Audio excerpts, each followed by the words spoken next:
नमोस्तु महाश्री, नमोस्तु महाश्री, नमोस्तु महाश्री। और पहले प्रश्न के लिए श्रीमान एस के परदोई साहब उपस्थित हों, उसके बाद मैं कुछ ऑनलाइन प्रश्नों को लूंगा, उसके पश्चात पुनः आप सबसे संबद्ध होऊंगा। नमोस्तु नमोस्तु। गुरुदेव, एक प्रश्न मेरा है और एक प्रश्न सेवायतन के उपाध्यक्ष श्री प्रकाश जी पाटनी का अजमेर से है।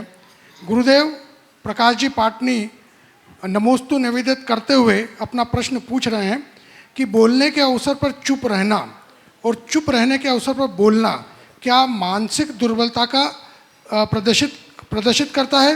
यदि हाँ, तो इस दुर्बलता को भावना योग के माध्यम से किस प्रकार दूर कर सकते हैं? कृपया समाधान करें। बोलने के समय पर चुप रहना और चुप रहने के अवसर पर बोलना, ये व्यक्ति के अनुभवहीनता का द्योतक है, औचित्य ज्ञान से शून्यता का प्रतीक है। जो व्यक्ति अनुभव संपन्न होते हैं, जिन्हें औचित्य का बोध होता है, वे तभी बोलते हैं जब बोलना है और तभी चुप रहते हैं जब चुप रहना है। भावना योग से आपने पूछा इस दुर्बलता को कैसे दूर करें, तो उसके लिए अगर एक बार बार बार दोहराई जाए तो काफ़ी हद तक लाभ मिल सकता है।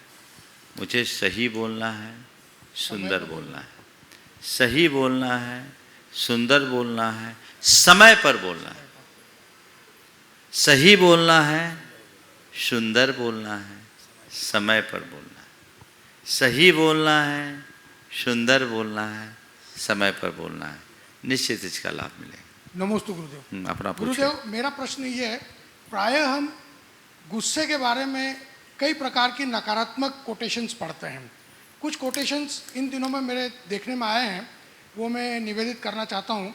गुस्सा करना दूसरे की गलती की सज़ा स्वयं को देना है। दूसरा है, अपने गुस्से को व्यक्त करना सीखिए, लोग कभी आपके गुस्से पर नाराज नहीं होंगे। गुरुदेव, क्या दोनों बातें सही है? पहला वाक्य आपने कहा गुस्सा करना दूसरे की गलती की सजा स्वयं को देना है। हाँ, देखिए इस तरह के जो वाक्य हैं, इसे विधेयात्मक वाक्य नहीं कहा जा सकता जी, पर यह गुस्से के प्रति जागरूकता के लिए एक प्रेरणा का निमित्त बन सकता है। पर इससे बेहतर यदि हम सच में गुस्से से अपने आप को बचाना चाहते हैं, तो गुस्सा शब्द का प्रयोग करने की जगह क्षमा और शांति जैसे शब्दों को दोहराएं। हम जिस भी दुर्बलता के शिकार हैं, यदि उस दुर्बलता का हम नामोच्चार भी करते हैं, तो उसका असर हमारे सबकॉन्शियस माइंड पर पड़ता है और वह हमारे चित्त को नकारात्मक दिशा में मोड़ देता है। हमें जब गुस्सा करना ही नहीं है तो गुस्सा की बात क्यों? एक कहावत है हमारे देश में बड़ी पुरानी, जिस गांव में जाना ही नहीं उसका रास्ता पूछने का क्या काम। जिस गांव में जाना ही नहीं उसका रास्ता पूछने का क्या काम। अगर आपको गुस्सा करना ही नहीं तो गुस्सा का नाम लेने का क्या काम।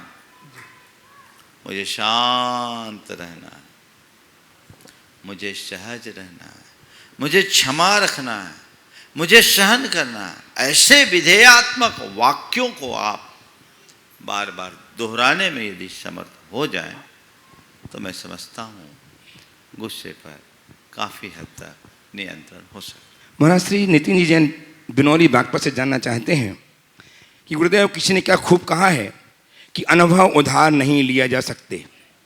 तो महाराज श्री, मेरी शंका यह है कि अनुभव कैसे लें कि जब भी अनुभव लें तो वे अनुभव ऐसे हों जो हमारे बाद दूसरों के जीवन को आगे बढ़ाने में हमेशा काम आते रहें। कृपया समाधान कीजिए। देखिए, बात बहुत सही है। अनुभव उधार नहीं लिए जा सकते। अनुभव हम स्वयं अर्जित करते हैं। अनुभव का पाठ कौन पढ़ सकता है? जो अपने जीवन को बहुत निकटता से देखता है। हर व्यक्ति जीवन जीते हैं, लेकिन हर व्यक्ति अपने जीवन के हर पल से किसी अनुभव का पाठ पढ़े ही, ये कोई जरूरी नहीं। जैसे कोई एक व्यक्ति बगीचे में गया, फूल उसके हाथ लगा, सूंघा और फेंक दिया। दूसरे ने उन फूलों की माला गूंथी, कुछ पल तक अपने गले में डाला, फिर अलग कर दिया। पर तीसरे ने उस फूल का अर्क निकाल कर उसका इत्र बना लिया, एक शीशी में भर लिया। जब जी आया उसके सुवास से अपने मन को आनंद से भर लिया। आप किसे अच्छा मानोगे? किसे मानोगे? पहले को, दूसरे को या तीसरे को? हमारे जीवन में घटने वाली घटनाओं को हम किस रूप में लेते हैं? ज़्यादातर लोग फूल की तरह सूंघ कर छोड़ देते हैं, घटना को घटना की तरह जीते हैं और भूल जाते हैं। कुछ लोग हैं जो उन घटनाओं को अपनी स्मृति में एक माला की तरह कुछ काल तक पिरोए रखते हैं, फिर उसे भी छोड़ देते हैं। लेकिन बिरले लोग हैं जो उस घटना का अर्क निकालते हैं और उसका इत्र बनाते हैं। ऐसे ही लोग अनुभवी व्यक्तियों की श्रेणी में आते हैं। हर घटना को निकटता से देखो, उसे समझो और उसके सार को आत्मसात करो। मुझसे लोग कहते हैं, महाराज जी आप इतनी सारी घटनाएं कैसे सुना देते हैं, इतने सारे लोगों की बातें आपके मानस में कैसे रहती हैं, कब किस व्यक्ति ने आपसे क्या बात की और आप उसके जीवन की बातों को हम लोगों के बीच में कैसे रख देते हैं। भैया मैं तो एक ही विधि जानता हूँ, वो इत्र बनाने की है। फूल सूंघना और माला पहनना मैं पसंद नहीं करता। आप भी ये बात लाइए। जो मनुष्य अनुभवी होता है वो अपने जीवन की हर घटना से सार निकालने में समर्थ होता है। न केवल स्वयं के अपितु औरों से भी बहुत कुछ सीख सकता है। इसलिए हम अपनी दिशा तय करें ताकि जीवन को पवित्र बनाया जा सके। महाराज श्री मॉडल टाउन दिल्ली से गुणायतन के कार्याध्यक्ष श्रीमान NC जैन साहब आपके चरणों में नमन अर्पित करते हुए जानना चाहते हैं कि गुरुदेव, सजावट, मिलावट, बनावट और दिखावट, इन चार चीज़ों से जीवन में गिरावट आई है। गुरुदेव ऐसा क्या करें कि जिससे गिरावट मुस्कुराहट बदल जाए? सजावट, बनावट, दिखावट और मिलावट से गिरावट आई है। ऐसा क्या करें कि जीवन मुस्कुराहट में बदल जाए। देखिए बात सही है, सजावट, दिखावट, बनावट, मिलावट, ये जब तक होगा, ऐसी चीज़ें बनी रहेगी तो हमारी मुस्कुराहट तो गोल होगी ही होगी। काश व्यक्ति को अंदर की आहट का आभास हो जाए तो सब कुछ खत्म हो जाए, हर पल मुस्कुराहट छा जाए। हम बाकी चीज़ों को देखते हैं, अंतः चेतना की आहट को क्यों नहीं पहचानते? हर व्यक्ति जो दोयम स्तर का जीवन जीता है, जो दोहरापन अपनाता है, उसकी अंतरात्मा उसे कहीं ना कहीं बोलती है ये गलत है, लेकिन लोग उसे अनसुना करते हैं।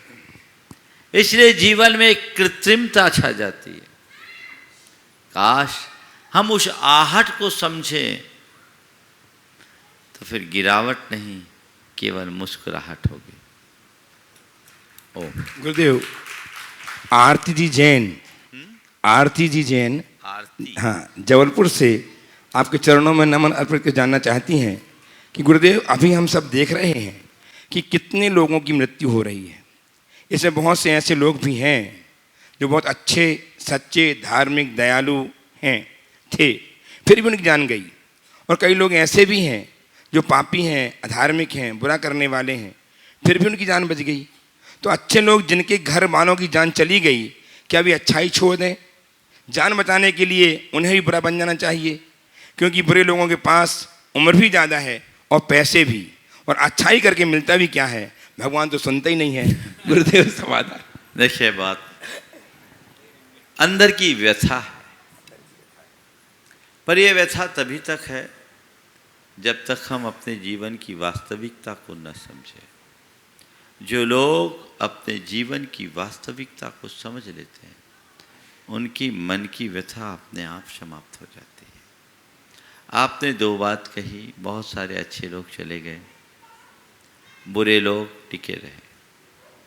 और आपने कहा क्या अपनी जान बचाने के लिए हम अच्छे काम छोड़ के बुरा काम करने लगे?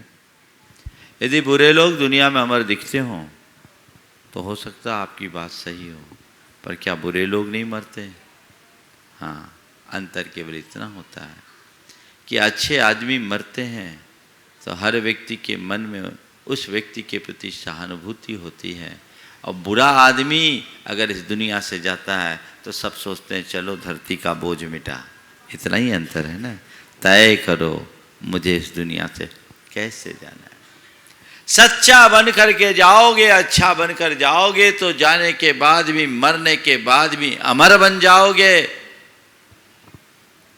और बुरा बनकर जाओगे तो दुनिया में याद नहीं किए जाओगे। नोबल बंधु जिन्होंने नोबल पुरस्कार स्थापित किया, क्या नाम था नोबल का? दो भाई थे ना, अल्फ्रेड नोबल वो डायनामाइट का आविष्कारक था। उसके मन में एक बार विचार आया कि मेरे मरने के बाद लोग मेरे विषय में क्या सोचेंगे। उसने एक झूठी खबर फैला दी कि अल्फ्रेड नोबल मर गया। अल्फ्रेड नोबल मर गया। ये खबर जैसी बाहर आई, अखबार की सुर्खियां बनी, मौत का सौदागर हमेशा के लिए सो गया। मौत का सौदागर हमेशा के लिए सो गया। जब अखबारों में ये खबर अल्फ्रेड नोबेल ने पढ़ी तो अंदर से हिल गया। धिक्कार है मुझे, इस दुनिया से जाने के बाद लोग मुझे इस नाम से जानेंगे कि मैं मौत का सौदागर हूं। नहीं, मुझे कुछ अच्छा करना चाहिए। और तब उसने अपनी संपत्ति लगाकर शांति का काम करने के उद्देश्य से नोबेल पुरस्कार स्थापित किया। तो मरने से बचने के लिए बुरा काम करने की जगह अच्छा काम करके, मर करके भी अमर होने का रास्ता चुन लीजिए। दूसरी बात, अच्छे आदमी क्यों मरते हैं? अच्छे आदमियों के साथ आपत्तियां क्यों आती? हर युग में आती। आपने तो हो सकता है अपने जीवन में कुछ बुरा काम किया भी होगा, पिछले जीवन की बात छोड़ो, इस जीवन में भी कुछ ना कुछ किया होगा। लेकिन हमारे शास्त्रों में तो ऐसा उल्लेख आता है कि तीर्थंकरों के तीर्थ काल में भी, खुद तीर्थंकरों के ऊपर उपसर्ग हुए, और हमारे प्रत्येक तीर्थंकर के तीर्थ काल में 10 मुनिराज ऐसे होते हैं जो अनुत्तरोपाधिक होते हैं, और 10 ऐसे होते हैं जो अंतकृत केवली होते हैं। हर तीर्थंकर के तीर्थ काल में ऐसे 20 मुनि महाराज, कोई छोटे मोटे व्यक्ति की बात नहीं कर रहा हूं, किनकी बात कर रहा हूं? मुनि महाराज की। और पंचम काल की बात नहीं कर रहा हूं। कौन से काल की बात कर रहा हूं? तीर्थंकरों के काल की बात कर रहा हूं। चौथे काल में ऐसे मुनिराज होते हैं जो भयानक उपसर्ग उन पर होता है, और उपसर्गाविष्ट अवस्था में अकाल में मरते हैं, और अनुत्तर विमानों में उत्पन्न होते हैं, जहां से एक भाव बाद उनको मोक्ष जाने को मिले, 1 या 2 भाव। और 10 मुनिराज ऐसे हुए हैं हमारे 24 के 24 तीर्थंकरों के काल में, जिन्होंने भयानक उपसर्ग सार उसी उपसर्गाविष्ट अवस्था में आत्म ध्यान में लीन होकर केवल ज्ञान किए और मोक्ष पा गए। गुरुदत्त आदि पंचमुनि राज जो आपके द्रोणगिरि से मोक्ष गए, भयानक उपसर्ग से गए। ये अंतकृत केवली होते हैं। तो मृत्यु अगर किसी की होती है तो इसे एक संयोग मानो, घबराओ मत। तुम्हारी आयु जिस निमित्त से पूरी होनी होगी, कोई रोक नहीं सकता। अमर बनकर कोई आया नहीं है। मरने से कभी डरना मत। एक वाक्य अपने अंतस में स्थापित कर लो, न मे मृत्यु कुतो भीति, न मे व्याधि कुतो व्यथा, न हम बालो न वृद्धो हम, न युवे तानि पुद्गले। जब मेरी मृत्यु है ही नहीं तो डर किसका? ध्यान रखना, आत्मा कभी नहीं मरती, केवल देह बदलती है। देह का परिवर्तन होता है, शरीर बदलता है। जो बदलना है बदलेगा। ये ऊपर का चोला है, जब बदलना होगा बदलेगा, इसे कोई रोक नहीं सकता। दृष्टि उस पर रखो और उसे संभालने का सुयत्न करो, क्योंकि वही तुम्हारा है और वही तुम हो। अगर इन सब मोह माया में फंसकर अपने स्वरूप को बिगाड़ लिए तो तुम्हारे जीवन में इससे बड़ा और कोई नहीं होगा। इसलिए सतत सावधान रहते हुए अपनी जीवन की दिशा तय करें।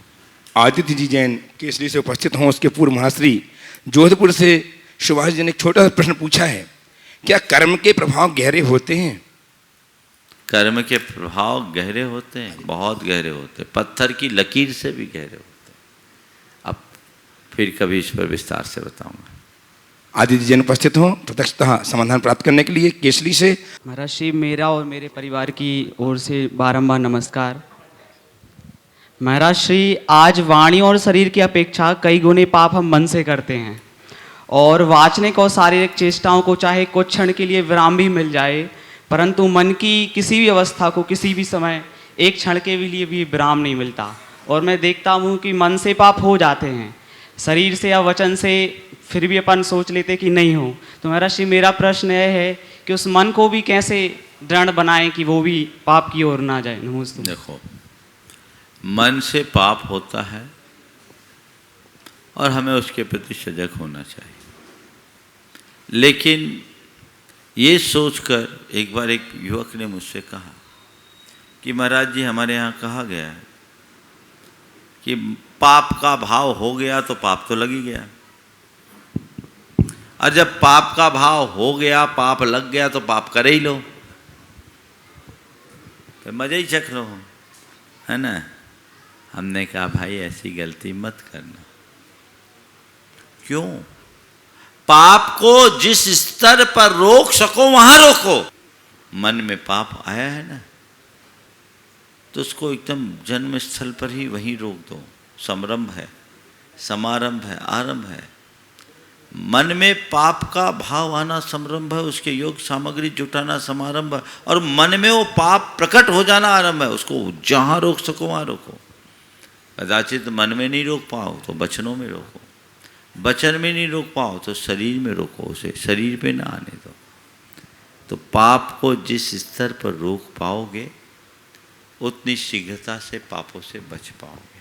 पहली बात तो हमें उस स्तर पर पाप को रोकने का यत्न करना चाहिए। हाँ, अब मन में पाप आया है तो उसके लिए क्या करें? अपनी निंदा करो, अपनी आलोचना करो और धिक्कारो अपने मन को कि मैंने ये पाप किया, अब इसकी पुनरावृत्ति नहीं करूँगा। बार बार आए तो स्वयं को कुछ दंडित करो, तो इससे हमारा पाप शाप होता है। मन के पाप निंदा आलोचना से दूर होते हैं, उसके लिए बड़ा प्रायश्चित नहीं है। पर जब वही मन वाणी और शरीर में आ जाता है तो विशेष दंडनीय हो जाता है। तो मन में अगर आता है, मन को इधर उधर बदलो, अपने आप को धिक्कार दो, तो काम ठीक हो सकता है। नमस्ते महाराज जी, उपस्थित एक हूँ प्रश्न और है। स्वदेशी जैन गलतगंज से। आज एक ही इनके तैयार हैं श्रीमती कनकी जैन किशनगढ़ से। महाराज जी के चरणों में बारंबार नमोस्तु। महाराज जी, मेरा प्रश्न ये है, जब अरिहंत परमेष्टि का जैसे मोक्ष हो जाता है तो उनके नख और केश वहीं पर रह जाते हैं, तो प्रतिमा में केश क्यों बताए जाते हैं? भैया, केवल ज्ञान के बाद केश रहता है, निर्वाण के बाद केश बचता है। भगवान के केश नहीं होते तो आखिरी में बचता कैसे? ये बताओ। मोक्ष किसको होता है? अरहंत भगवान को होता है ना। बोलो। हाँ। तो उनके केस थे तो बचे कि केस नहीं थे तो बचे? नहीं, केश थे। तो हम सिद्ध की भगवान की प्रतिमा विराज है कि अरहंत की? बोलो। अरिहंत भगवान की। अरहंत की ना। तो उनके केस थे कि नहीं थे? हाँ। फिर सवाल कहाँ? चलिए, एक बात ध्यान रखना, केवल ज्ञान के उपरांत नख और केश रहते हैं, पर वो जिस साइज में रहते हैं उतने ही रहते, ना बढ़ते ना घटते। केवल ज्ञान के पहले तो केश बढ़ते भी हैं, नख भी बढ़ते हैं, उनको केशरोच करना होता है। पर केवल ज्ञान के बाद ये केवल ज्ञान के अतिशय हैं। मिथा स्थित नखांगज, नख और केश जैसे हैं वैसे ही रहते हैं। समझ गए? उपस्थित हों श्रीमती कनकी जैन किशनगढ़ से। तैयार हैं डॉक्टर राजीव जी चौधरी, सकल दिगम जन समाध्यक्ष विदिशा, ट्रस्टी गुणायतन। नमोस्तु महाराज जी, नमोस्तु। मेरे पूरे परिवार का नमोस्तु। महाराज जी, मेरी ये शंका है कि हम लोग अक्सर हरी चीज़ छोड़ते हैं, तो हरी चीज़ के अंदर जैसे नारियल गीला होता है, डाब होती है, कच्चा केला होता है, पक्का केला होता है, हरी मिर्ची में 5 तरह की 6 तरह की मिर्ची होती है, काचरा होता है। तो किस तरह से काउंट करके हम लोग उसका त्याग करें और कैसे गिनती करनी चाहिए, इस चीज़ का हमें शंका करिए। हरी का त्याग किया है तो टमाटर लाल है, खा लो। हाँ, तो कैसे होना चाहिए? केला सफेद है तो खा लो। दरअसल हरि का त्याग नहीं है, ककड़ी भी हम वनस्पति का त्याग किए, सचित्त वनस्पति का त्याग किए। जो हरी वनस्पतियां हैं, जितनी भी शाक भाजी सब्जियां हैं, फल है, उनका त्याग होना चाहिए। समझ गए? उसमें मिर्ची भी आएगी, सूखी मिर्ची चलेगी, सूखी चीज़ें चलेगी, लेकिन जो अभी गीली है, हरी के त्याग का तात्पर्य उनसे है। और रहा सवाल डाब का पानी, कई लोग डाब के पानी को अचित्त मानकर उसे हरि में अंतर्गर्भित नहीं करते हैं, और वो हरि के त्याग के दिन भी डाब का पानी लेते हैं। और कई लोग डाब के पानी को हरि के अंतर्गत लेते हैं, पर डाब का पानी है तो अचित्त ही, क्योंकि वो जल प्राशुक है, उसे सचित्त नहीं मानना। आइए डॉक्टर नमस्ते राजीव जी चौधरी, और तैयार हैं श्रीमती सरोजी जैन सलामत। नमोस्तु नमोस्तु नमोस्तु महाराज श्री। महाराज श्री, मेरा प्रश्न समाज को लेकर है। मैं जब से अध्यक्ष बना हूँ, मैं समाज की ओर मुख करके देखता हूँ तो पाता हूँ कि जो लोग मंदिर जा रहे हैं, जो धार्मिक कार्यों में हैं, जो पूजा पाठ कर रहे हैं, वो तो समाज से बहुत सक्रिय रूप से बल्कि अच्छे से जुड़े हुए हैं।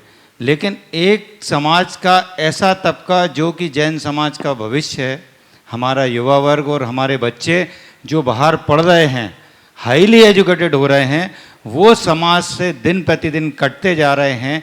हम समाज के पदाधिकारी होने के नाते और समाज के जो यहाँ जितने जिम्मेदार पेरेंट्स बैठे हुए हैं, उनके लिए क्या संदेश है आपका? देखिए, एक बहुत बड़ी समस्या है और आए दिन ये सवाल उठता है। खड़े रहें आप थोड़ी देर। इसका एक ही सॉल्यूशन है, उच्च शिक्षा के लिए बच्चों को बाहर जाना आज समय की आवश्यकता हो गई, और अब तो स्कूली शिक्षा से ही बच्चे बाहर चले जाते हैं, और जब बाहर जाते हैं तो उनके संस्कार और सरोकार सब छूट जाते हैं। मैं कहूँ कि भेजना बंद कर दो तो मैं समझता हूँ ये बात किसी को पचेगी नहीं, और व्यवहारिक भी नहीं। शिक्षा जरूरी है, जीवन के विकास के लिए आवश्यक भी। तो क्या करें? इसका एक दूसरा रास्ता है। हम जब भी उन्हें बाहर भेजें, गुरुओं के समक्ष ले जाकर कुछ संकल्पों से बांधें, उन्हें उनके जीवन की मर्यादा का बोध कराएं। फिर इसके साथ जब उनकी पढ़ाई पूरी हो जाए तो कायदे से लड़कों को मुनियों के पास और युवतियों को आरिकाओं के पास 1 आध साल रहना चाहिए। और यदि ये संभव नहीं है तो उनके लिए कुछ विशेष कार्यशाला, कुछ वर्कशॉप करना चाहिए, जिससे उन्हें धर्म की आधारभूत बातें समझ में आ सके।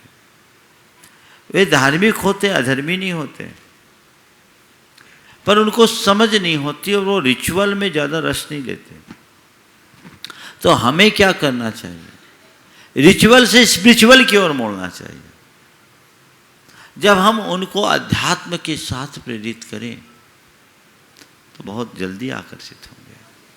आजकल लोग क्या करते हैं, बच्चों की पढ़ाई हुई तुरंत जॉब तलाशते हैं और जॉब के बाद फिर जोग बनाते हैं और उनको बांध देते हैं। पर ये जो सबसे महत्वपूर्ण पक्ष है उसे भूल जाते हैं।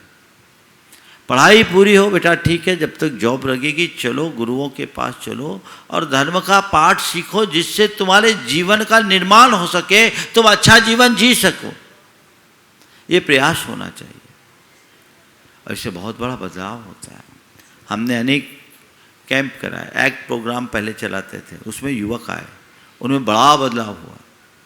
भावना योग में भी बहुत सारे युवक आए, उनने भावना योग करना शुरू किया, उनमें बहुत बड़ा बदलाव आया। लोग चीज़ों को समझते हैं तो बदलाव आता है।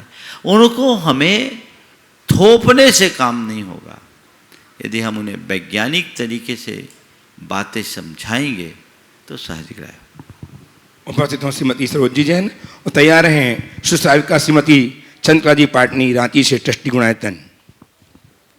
दो मुनिवर के चरणों में सलामतपुर ग्राम का, मेरा, मेरे परिवार का और प्राणी मात्र का कोटि कोटि नमोस्तु नमोस्तु नमोस्तु। महाराज जी, महाराज जी, मेरा प्रश्न आहारचर्या से संबंधित है।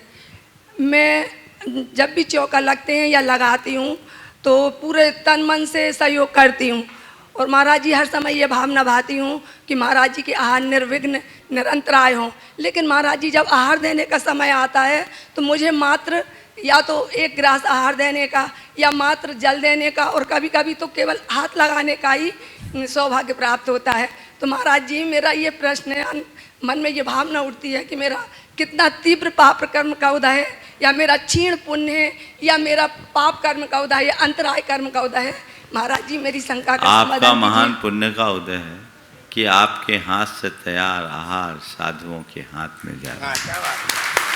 कहाँ सोचे, कितने विरल लोग हैं जिनके अंदर ऐसा भाव होता है और जिन्हें ऐसी सुविधा मिलती है। बहुत विरल लोग, समझ गए।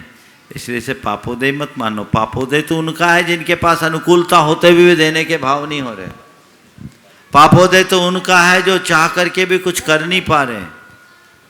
आप कम से कम कर तो रही हो, इसलिए नकारात्मकता से अपने आप को बचा के रखें। ओम। उपस्थित हों श्रीमती चंद्रा जी पाटनी और तैयार हैं एक सवाल प्रमाणिक समूह वॉलंटियर गाजियाबाद से अर्पणा जी जैन। नमस्ते गुरुदेव, मेरा प्रश्न तो नहीं है लेकिन भावना योग के बारे में मेरा एक अनुभव है कि हमारा एक माजी थी, उनको कैंसर हुआ तो वो भावना योग पढ़ती थी, मेरे से सुनती थी कि मुझे पढ़ के सुनाओ। तब मुझे पता चला कि उनको कैंसर है और मैंने उसकी एक एक लाइन का अर्थ समझाया तो उन्होंने बहुत अच्छे से अपनी समाधि की उसके माध्यम से। देखिए, सबसे पहली बात तो मैं कहूँगा आपने बहुत अच्छा किया कि उनको सुनाया, लेकिन भावना योग वो नहीं है जो आपने सुनाया। आपने तो केवल मंगल भावना सुनाई हो। नहीं नहीं नहीं, पूरा भावना योग बताते थे कि अच्छा। हे प्रभु, हाँ जो अच्छा, सुबह ठीक, से तो ठीक। पूरा एक एक लाइन का बहुत अर्थ सुंदर, समझाया चलिए। और क्षमा मांगी, मतलब किस तरह हम क्षमा बहुत सुंदर। मांगते हैं। तो चलिए। सर, नमोस्तु महाराज श्री। जब कोई इंसान किसी से बहुत ज़्यादा प्यार करता है तो उससे रोज लड़ता है और जब उसके एक आंसू भी देख लेता है तो पूरी दुनिया से लड़ लेता है, तो ऐसा क्यों? बहुत अनुभव की बात है ना। कोई इंसान किसी के प्रति प्यार करता है, लगाव रखता है तो उससे रोज लड़ता है और कभी उसकी एक आंसू भी देख ले तो सारी दुनिया से लड़ता है। इसी का नाम है प्रेम, इसी का नाम है राग। मैथिली शरण गुप्त की ये पंक्तियाँ बहुत सार्थक है। उन्होंने लिखा, वही दूर जाता है जो पास होता है, वही दूर जाता है जो पास होता है और क्रोध आता है उस पर जिससे कुछ नाता है। क्रोध आता है उस पर जिससे कुछ नाता है। जिससे नाता होगा क्रोध तो उसी पे आएगा। तो ये जो आपस की नोक झोंक है ना, ये प्यार की लड़ाई है। मियाँ बीवी में यही तो होता है। अब मुझे नहीं मालूम उसमें प्यार होता है कि नहीं, यह आप लोग जाने, लेकिन ये स्वाभाविक है क्योंकि प्रेम अधिकार चाहता है। इसलिए आपस में यदि कुछ होता है तो तो इसे सहज और स्वाभाविक रूप में देखना चाहिए। लेकिन जो हृदय में बसता है उसके विरुद्ध कोई कुछ सुन भी नहीं पाता, और इसीलिए सामने वाले की एक आंसू की बूंद देखकर सारी दुनिया से लड़ने को तैयार हो जाता है।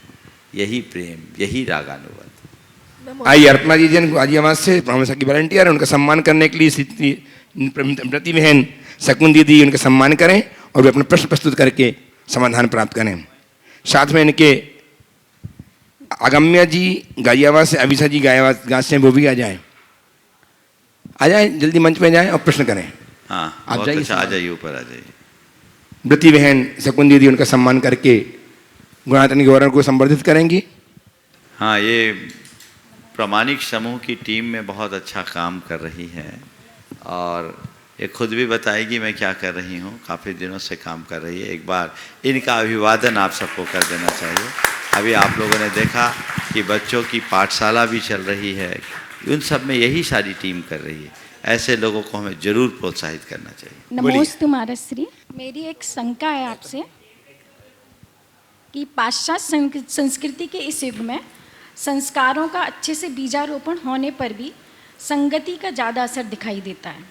महाराज जी, यदि हम ज़्यादा अपने बच्चों को आध्यात्मिक बनाते हैं तो इस कंपटीशन के युग में उनके फ्रेंड सर्कल में उनका हंसी या पिछड़ा उन्हें माना जाता है, और यदि उनको पाश्चात्य संस्कृति, पाश्चात्य की तरफ हम उनको मोड़ते हैं तो हमारा जीवन, उनके जीवन मूल्यों का पतन होता है।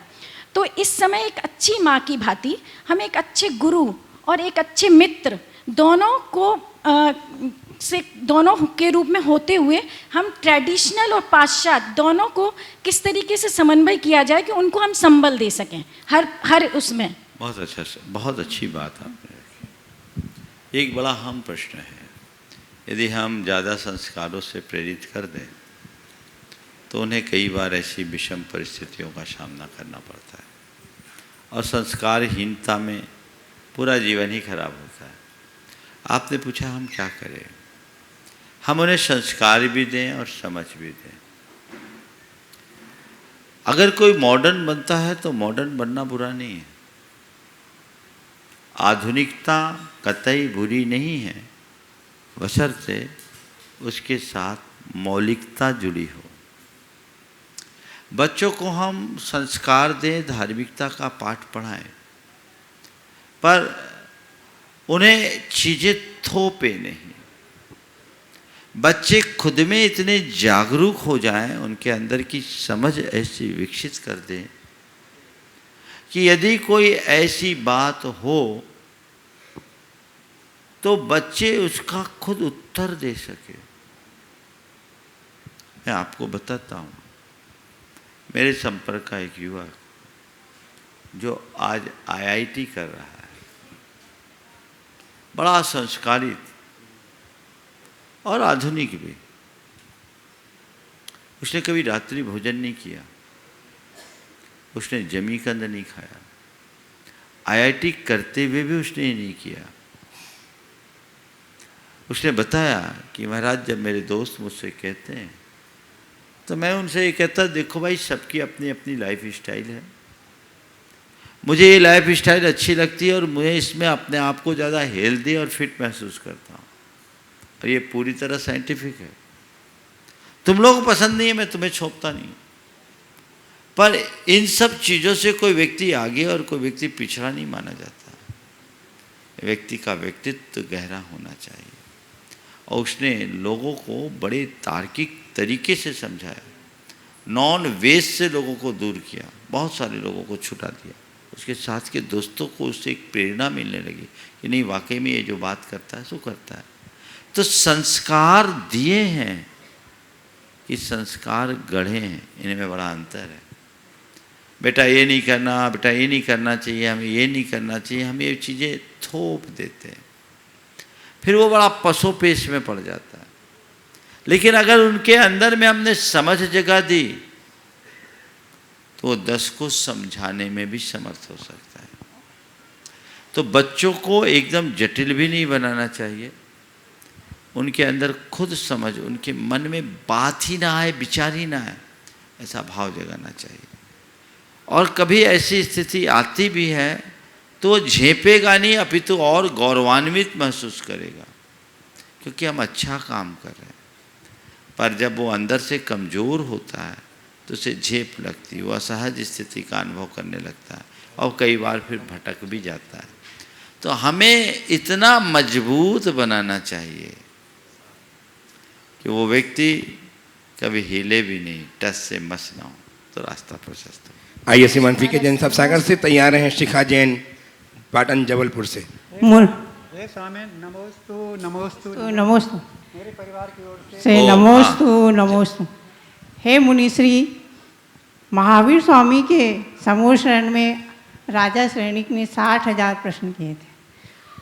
तो मैं भी ये चाहती हूँ कि आपने भी लगभग 60,000 प्रश्नों के उत्तर दे चुके होंगे और ना भी दिए होंगे तो लगभग हो ही जाएगा। तो मैं भी चाहती हूँ कि आपका साक्षात समोशन लगे और वहाँ हम लोग बैठे। सवाल हो तो सवाल करो, गुणगान नहीं करो। है कोई सवाल? चलो आगे दूसरा। शिखा जी उपस्थित हो और तैयार है। मुनिश्री, मेरा प्रश्न है कि आचार्य श्री ने एक मूक माटी में लिखा है आधि व्याधि उपाधि समधि समाधि। समधि शब्द मुझे थोड़ा पावरफुल लगता है, लेकिन समधि शब्द हम इन चारों शब्दों में कैसे घटित करें? समता हो जाने का नाम ही समधि है। जो समधि हो गई तो आदि व्याधि उपाधि से ऊपर उठ जाएंगे। उपस्थित शिखा जी जैन जबलपुर से तैयार हैं, श्रीमान वरुण जैन मुंबई। नमोस्तु महाराज जी। महाराज जी, मेरा सवाल यह है कि दान क्यों देना चाहिए और दान देने से कैसा और किस प्रकार का पुण्य मिलता है? क्योंकि दान तो कई प्रकार के होते हैं और दान गुप्त रूप से दिया जाता है या ना कि दिखाने के लिए दिया जाता है। बच्चे पूछते हैं दान क्यों दें, हम किसी और की मदद कर देते हैं मंदिर में। देखिए, दान क्यों देते हैं? सबसे पहली बात, हमने धन कमाया, कोई भी धन कमाता है तो धन कमाने में बहुत कुछ उसे लगाना पड़ता है ना, मेहनत भी होता है और सूक्ष्म रूप से कोई पाप भी होता है। पाप यानी सटकाए जीवों की हिंसा तो होती, तो वो पाप धन के साथ जो अर्जित हुआ है उसको हम कहाँ प्रक्षालित करेंगे? पहली बात। दूसरी बात, जब धन कमाते हैं तो धन के प्रति आसक्ति बढ़ती है और धन का अभिमान भी बढ़ता है। अपने मन की आसक्ति को मिटाने के लिए, धन के प्रति जो आसक्ति उसे कम करने के लिए और अपने अभिमान को कम करने के लिए हमें दान देना चाहिए। दान देने से उदारता आती है, आसक्ति मिटती है, पाप मिटता है, अपनी आत्मा का हित होता है। तो जितनी तत्परता से कमाते हैं उतनी ही उदारता से दान देना भी चाहिए। उदारता से दान दीजिए, तब जीवन का संतुलन बनेगा और जीवन में कुछ अच्छा घटित किया जा सकेगा। अब रहा सवाल दान कहाँ दें? जहाँ जरूरत है वहाँ दें, स्वपर के उपकार के भाव से दान दें। और ये हमारी मानवता भी कहती है।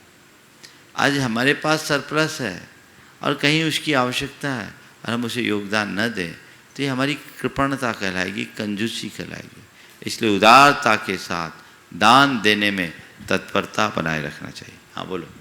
नमोस्तु महाराज जी, मेरा प्रश्न यह है कि आज मेरा उपनयन संस्कार हुआ है और मैं श्रावक बन गया हूँ, तो अब मैं ऐसा क्या करूँ कि मैं श्रावक बना रहूँ? देखिए, सबसे पहले बात तो इस बच्चे की सराहना करें। मुंबई में रहते हुए भी बहुत संस्कारी बच्चा, आज ये श्रावक धर्म को स्वीकार किया, अष्टमूल गुण को अंगीकार किया खुद से आगे होकर।